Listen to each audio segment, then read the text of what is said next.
Today on Vallovision News, Jimmy Kimmel Live returned to air last night after a 6-day suspension. Why viewers in Central Alabama still couldn't watch it on TV. And a story of survival, how soccer player Will Mashburn battled his way back after an unexpected cancer diagnosis. Plus, allergies in the air and on the menu, how fall weather is impacting students outdoors and colleges are tackling food allergies indoors. Vallovision News starts right now.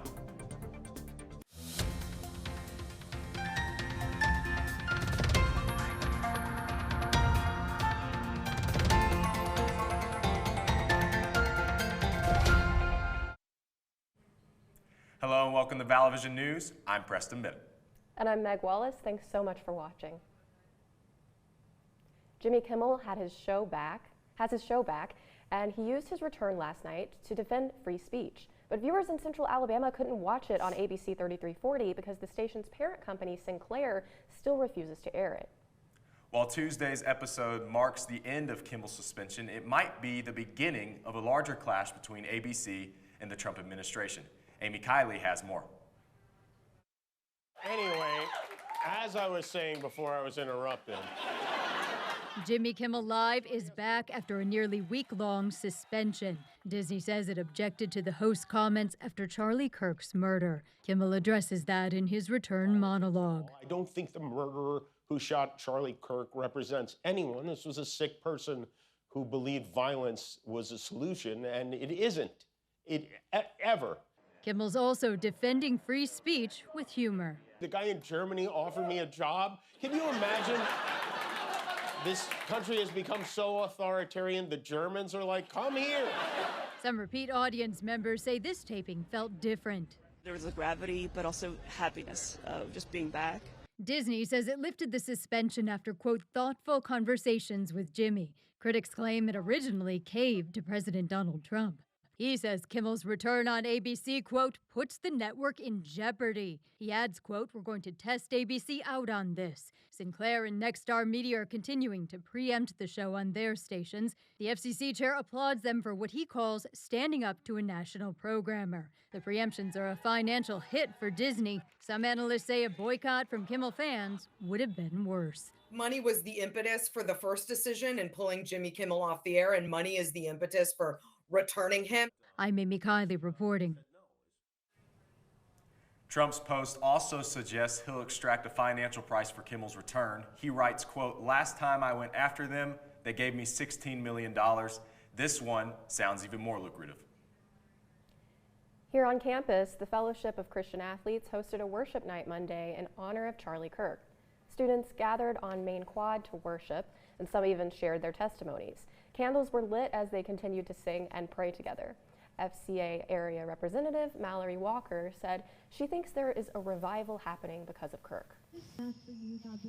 The devil is here to steal, kill, and destroy, and he wants to steal, kill, and destroy all of us. And without Jesus, there's nothing to live for. Jesus came, he died on a cross for all of us, he rose 3 days later, and he wants to save each and every one of us. And I think without faith, we have nothing. For more information on FCA events, you can visit their Instagram page at montevallo.fca. The university announced today it continued to rise in U.S. News and World Report's best college rankings. UM earned top rankings in several key categories for 2026 in the South region. The university ranks 6th in best value schools, number 11 in top public schools, and number 22 overall. Number 28 in the social mobility category, jumping up from number 45 last year. Montevallo also ranked number 10 in best colleges for veterans. Turning to other news, do you drink Poppy? There is a class action lawsuit against the company for improper marketing. And if you bought the drinks over the last few years, you could get your money back. Vallovision News reporter Eliza Hyman joins in the studio with what you can do to get your cut of the settlement. Eliza? Thanks, Preston. Thursday is the deadline for people who want to take part in the Poppy class action settlement. VNGR Beverage LLC, the previous owner of the prebiotic drink, recently settled a class action lawsuit that claimed the drink was improperly marketed as, quote, gut healthy. Although court records show company officials didn't admit to any wrongdoing, they have agreed to refund nearly $9 million to customers. The agreement calls for consumers with proof of purchase to get refunds of $3 for each 4-pack and $6 per 8-pack. If you don't have a proof of purchase, there's a $16 reimbursement cap. More information, including the form to file for a payment, can be found at poppysettlement.com. Reporting in the studio, I'm Eliza Hyman. Preston, back to you. Thank you, Eliza. Taking a look at local news, Vallo is getting a hotel. City officials and guests broke ground on the new Cobblestone Hotel and Suites on Main Street last Thursday. Vallo Mayor Rusty Nix said the 54-room hotel will produce jobs for citizens and provide an increase in revenue for local businesses. It will be the 4th Cobblestone Hotel and Suites in the state of Alabama. Construction is expected to be complete by either late 2026 or early 2027. In campus news, this is Greek Week. Events are being held to support Greek life and anti-hazing awareness. Tonight at 6:30, Greek Life is hosting the Kick-Out Hazing Cookout before the women's soccer game. This is open to all students. Tomorrow's Montevallo's Got Talent show has been canceled. Also happening this week, UPC is hosting a field day from 5 to 7 tomorrow night on Brook Quad. For student athletes, college can be challenging. After all, balancing athletics and academics isn't easy. For one member of the UM men's soccer team, there was a challenge that no one was prepared for, a diagnosis of leukemia. But when cancer tried to kick Will Mashburn, he kicked back. Here's his own incredible story in his own words.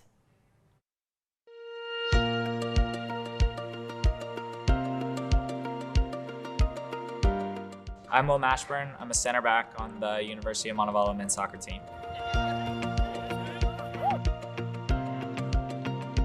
When people see my story, I want people to know that the mind is a lot stronger than you think. There's a lot of negative things that can be thrown your way, but how you manipulate what's thrown at you and then how you react to it is how you control the outcome of your life. And I think I'm a testament to that. I grew up playing whenever I was really young, and I just kind of fell in love with it. So just year by year, like there was almost like a fire there that I just wanted to keep playing. Not as much like the games that I played, but like the connections that I made with other people like around the sport, and kind of how those have like grown throughout my life. As I got older, I realized like really what it took to be not good, but be great. And so I always kind of shot for that. So I got diagnosed with leukemia in August of 2023. I went through like 6 weeks in the ER and finally got diagnosed. There was a little bit of panic, but there was a bit of, I was like really sick at the time. So there was a lot of like, what do I need to do? Not kind of what's gonna happen, it's what happens now. My first round of chemo was in early September of 2023. And then my last stem cell transplant, which was like the final procedure, was in January of 2024.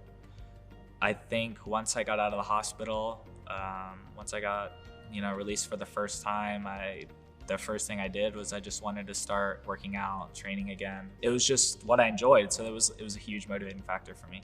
I used to do outpatient chemo, so they would give me a chemo pump, so I had a port that would hang out of my chest. They would stick it in, and they had a timer on it, so they would give me chemo in the middle of the night, but it had to stay pumped because it would give me like a little dosage every hour. And I was like so hooked on working out that I went to the gym with a chemo pump, like it was like a fanny pack, and I did legs with this chemo pump around like my chest. And then I think maybe like a month later, I started kicking a ball again. So it was literally the only thing that I knew to do. I just wanted to feel like normal again. So I wanted to be around the guys. I wanted to live up to expectations that I knew I had to meet. And I wanted to show who I was. I was given a lot of timelines. I was told no's a lot. And I've kind of turned that around into yeses. And even my oncology team is surprised at how well I was doing. But I want people to know that, through perseverance, mental fortitude, anything is really possible. Throw in towards the wall there, a shot there, and it sails in with just over 10 seconds to go. Looked like that might have been Will Mashburn there on the finish. Team will be back in action on Friday night at Lee University in Tennessee. For more athlete features like this one, visit the Falcon Athletics Network YouTube channel. Remember, there's always more news 24/7 on our social media pages. Just search for Vallo Vision News on Instagram, Facebook, and X. Coming up next on Vallo Vision News, the White House claims Tylenol could be a cause of autism in children, why doctors are pushing back. Plus, Hyundai and Five Below rolling out recalls on some very popular items, what you might need to check on your deck and in your driveway. We'll be right back.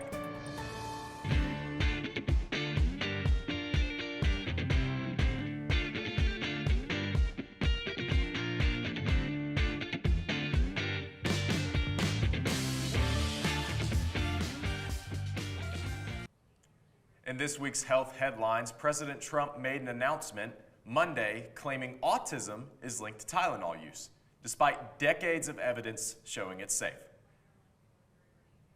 President Trump strongly recommends women limit Tylenol use during pregnancy, saying it can be linked to an increased risk of autism. However, health experts disagree. Several studies have looked at the association between acetaminophen use in pregnancy and the development of autism in children, but experts say the science behind this is not settled. As countless college students are settling into their fall semester routines, for those with food allergies, college life can be a little more complicated. Reporter Linda Gaudino shows us how some schools have found a colorful way to keep students safe. The fall semester is underway on college campuses, with some students facing a unique challenge for the first time: navigating food allergies on their own. Nearly 11% of U.S. adults ages 18 and up have at least one food allergy. While not available everywhere, more universities are offering special sections in dining halls to cater to this growing need. How are you? 19-year-old Zachary Blumenfeld attends the University of Maryland and is no stranger to dietary restrictions. I have lived with over 20 life-threatening anaphylactic food allergies: peanuts, tree nuts, buckwheat, barley. So when I was picking colleges, I was actually really nervous. One of the biggest things that I was concerned about was cross-contamination. He depends on a dining service called the Purple Zone. So the Purple Zone is a station that is free from the top 9 allergens. As this is a closed system, no other food comes in or out of here, only the allergen-free product that we're allowed to serve. Juliana Sampaio is a campus-registered dietitian at American University. She says freshmen are currently top of mind. Some of the students come into American University already diagnosed, or they actually develop a diagnosis throughout their 4 years here. So if it's a relatively new diagnosis, that's really when I encourage them to meet with me. Thank you. The purple cutting boards, the purple knives, the purple handles, that identifies that's the only people that can use that is at an allergen station. A lot of innovation goes into those menus. Menus change daily and run on a 4-week rotation to give students a variety of well-balanced eats. Reporting from Washington, D.C., I'm Linda Gaudino. Next week on Vallo Vision News, we'll take a look at food accessibility right here on the University of Montevallo campus. Fall can be a tough time of the year for seasonal allergy sufferers. Nearly 1 in 3 adults and more than 1 in 4 children in the U.S. report having a seasonal allergy. Dr. Jessica Hui says it can be hard to get runny noses and itchy, watery eyes under control this time of year.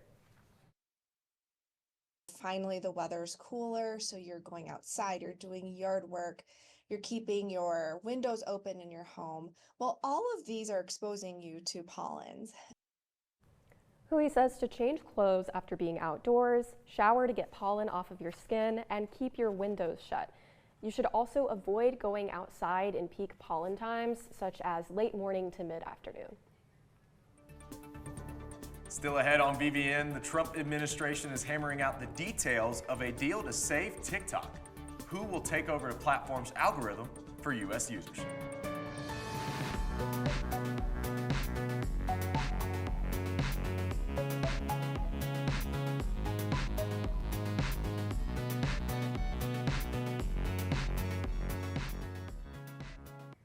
In this week's consumer headlines, some important recalls to tell you about. First up, Five Below is recalling 2 models of tabletop fire pits due to a flash fire risk. A notice from the Consumer Product Safety Commission says alcohol could leak out and catch fire. There has been 1 report of flames escaping from the tabletop pit, but no injuries. The fire pits were sold at Five Below stores and online from April 2024 through August of this year. Customers should stop using the product and get in touch with Five Below for a refund. Hyundai is recalling more than 500,000 SUVs over a serious seatbelt issue. The recall affects Hyundai Palisade vehicles from model years 2020 through 2025. Hyundai says seatbelt buckles in the driver, passenger, and second row window seats may fail to latch. So far, there have been more than 500 reports of the seatbelts not latching, but no one has gotten hurt. Dealers will inspect and replace the buckles for free. A new government report shows despite the Trump administration's tariffs, the price of a new car has held steady in recent months, but people are noticing a difference if they get their vehicle repaired. The latest Consumer Price Index report shows car repair costs jumped 5% between July and August. That's the largest one-month increase on record. Overall car repairs are up from 15% a year ago, and analysts say the Trump tariffs are mostly to blame. A senior White House official says Oracle will control TikTok's algorithm for U.S. users after its upcoming sale is completed. The sale will transfer control of TikTok's U.S. operations to a new U.S. partnership. The investors will include Oracle and the private equity firm Silver Lake. The White House also says Trump will sign an executive order this week saying the deal meets the requirements of the banner sale law that Congress passed last year. Still ahead on Vallo Vision News, from Taylor Swift to Star Wars to SNL, we've got a look at this week's pop culture news. Cameron Short joins us for the buzz when we come back.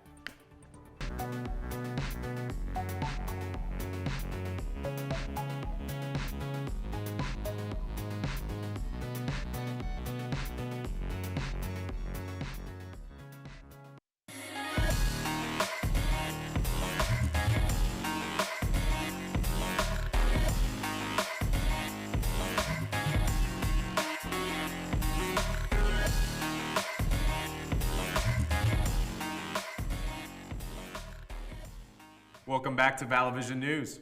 Buzz anchor Cameron Short joins us now with a look at the entertainment and pop culture stories that have us buzzing this week. Cameron, welcome. Thanks, Meg. Great news for Swifties. Taylor Swift is heading back to the big screen. The singer's new film, Taylor Swift, the official release party of a showgirl, premieres in theaters on October 3rd. That's the same day her highly anticipated album, The Life of a Showgirl, drops. The movie theater event will include the debut of her new music video, plus behind-the-scenes footage and lyric videos. Tickets are on sale for the screening, which run October 3rd through the 5th. Star Wars fans rejoice. We are getting our first look at the upcoming film based off the hit Disney Plus series, The Mandalorian and Grogu. The trailer features the two main characters as they fight a collection of robots and other foes. The film stars the Mandalorian himself, Pedro Pascal, as well as Sigourney Weaver and Jeremy Allen White. The Mandalorian and Grogu hits theaters on May 22nd, 2026. I'm not gonna lie, I was very disappointed to find out that that was not Yoda himself when I was watching the show for the first time. But I mean, Grogu's a nice name too, I guess. Yeah, I love that funny little gremlin. Funny little gremlin. That thing is something. It's something.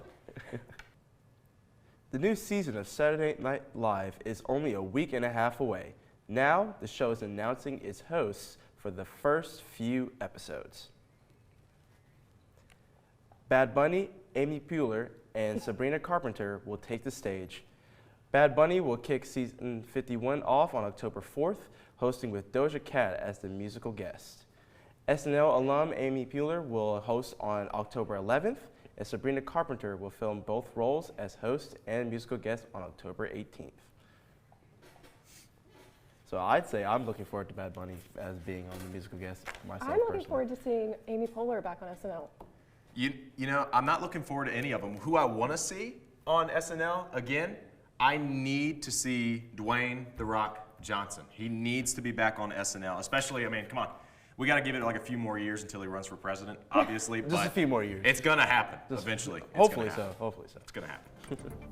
Remember, there's always more news from our team of reporters on our website, vallovisionnews.com. That's all the time we have for today's show. Thanks for watching, and be sure to tune in to Vallo Vision News again next Wednesday.